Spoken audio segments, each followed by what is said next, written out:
Yes, the whole world is talking about the spat in the Oval Office. Was it a setup? Was it not a setup? Who set up who? Was it Zelenskyy who set up the others? Was it Trump or Vance who set up Zelenskyy? Who knows?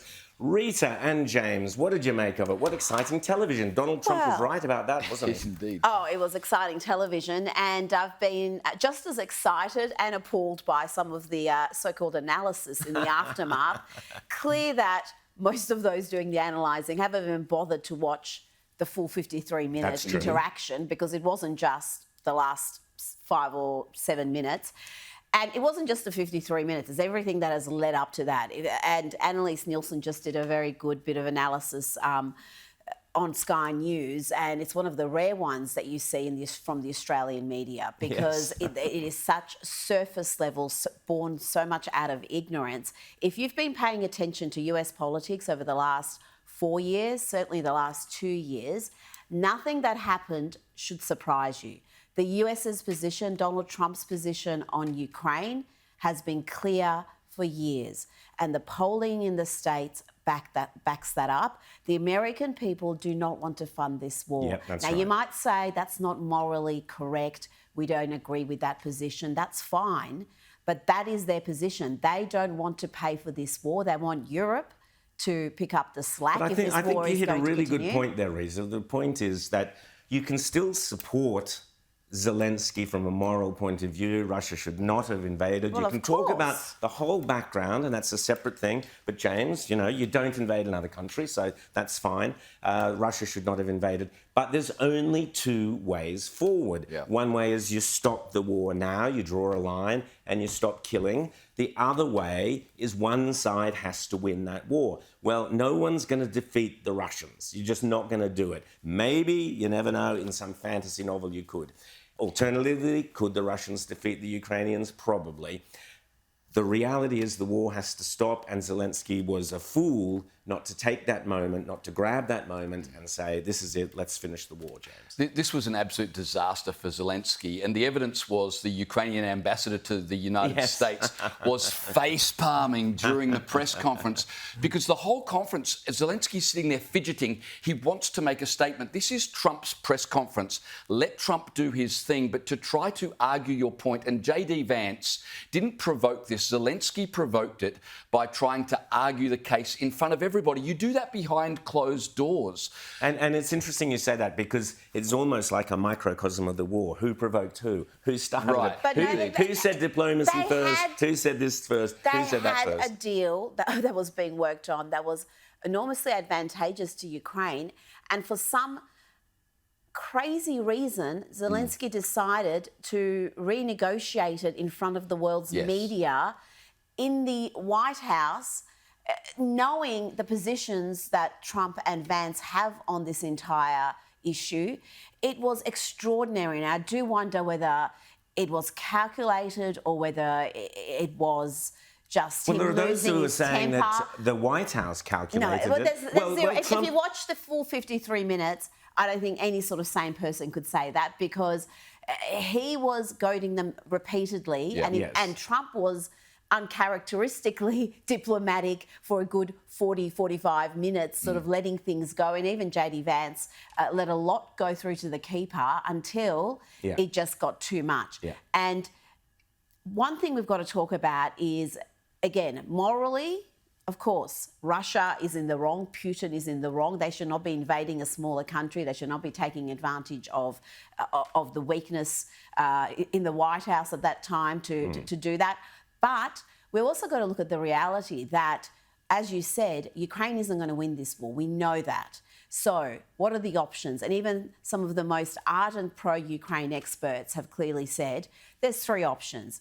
Either you give up and give Putin what he wants. Obviously, no one wants to do that.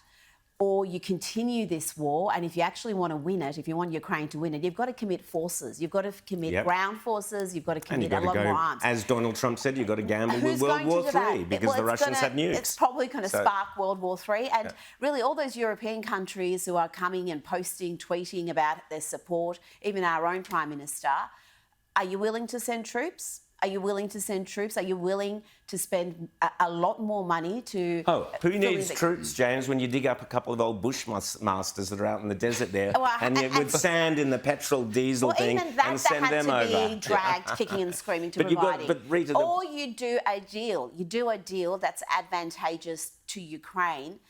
And that's where we were on the verge of, and now that's been entirely jeopardised. More people are going to unnecessarily die. This war is going to be prolonged. For what aim? Well, the aim is very clear. It all boils down to the idea of some kind of security. Trump believes that that security comes simply through having American investment, having Wall Street invested in Ukraine with the rare earth minerals, that by itself, not only the people who are working there, but also the security apparatus that would surround that, is sufficient to deter the Russians. Zelenskyy believes that history tells him that's not the case. That's what the whole spat boiled down to. Let's take a quick look at a bit of it, basically where Trump is, pointing out his point of view. No, in this entire meeting, you said thank you. You went to Pennsylvania and campaigned for the opposition in October. Offer some words of appreciation for the United States of America and the president who's trying to save your country. He wants to make a deal. I don't know if you can make a deal. The problem is I've empowered you to be a tough guy. And I don't think you'd be a tough guy without the United States. And your people are very brave. But you're either going to make a deal or we're out. And if we're out, you'll fight it out. I don't think it's going to be pretty, but you'll fight it out. But you don't have the cards. But once we sign that deal, you're in a much better position. But you're not acting at all thankful. And that's not a nice thing. I'll be honest, that's not a nice thing. All right, I think we've seen enough. What do you think? Huh? This is going to be great television. And he was right about that. Great television. It was great. All he had to do, Zelenskyy, to finalise this deal was wear a suit, show the respect to the Oval Office, to the White House, show up, have the negotiations behind closed doors, have a nice little meeting in front of the world's media, say some damning things about Putin, and shake hands and walk away with a massive there's something win. else he could have done. But I tell you how badly he went. Yeah.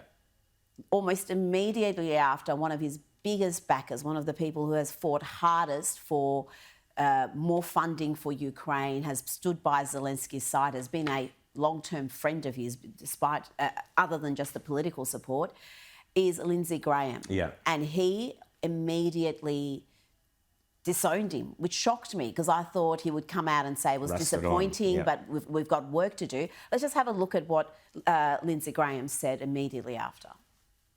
What I saw in the Oval Office was disrespectful, and I don't know if we can ever do business with Zelenskyy again. I think most Americans saw a guy that they would not want to go in business with. The way he handled the meeting, the way he confronted the president, was just over the top. So I think the relationship between Ukraine and America is important, vitally important. But can Zelenskyy do a deal with the United States? After what I saw, I don't know. And he went on to say Zelenskyy would either have to step down or dramatically change his approach to try to salvage something here.